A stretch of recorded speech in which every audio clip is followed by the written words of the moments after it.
So I grew up in China, and in 2014, China just launched this very ambitious war on pollution, which eventually reduced PM 2.5 by 40% within 6 years. So at that time, people were talking about all the environmental benefits coming out of this program, but I realized, when I go to the field and talking to the entrepreneurs, how much economic pressure this is putting on them and their factories. So I started thinking, we need to understand the economic cost of the big war on pollution, and also, whether there are ways that we can make the war on pollution more economically sustainable and efficient.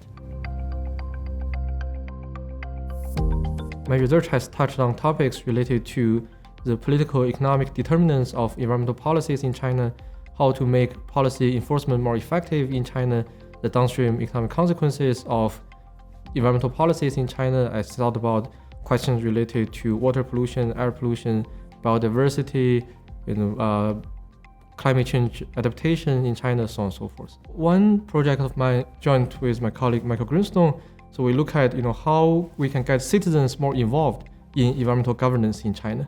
So using public data, we can identify in real time ongoing pollution violations committed by large polluting factories in China. And we organized a group of environmental volunteers who use this information to appeal against those violations to the government. And we found that when you randomly make those appeals extremely visible and public on social media, the government will give very strong responses and enforce existing regulatory standards.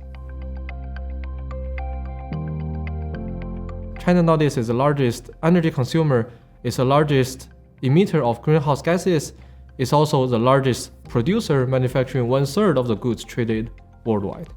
So we cannot have a real conversation about energy, climate, environmental policies without thinking about China's role in this process.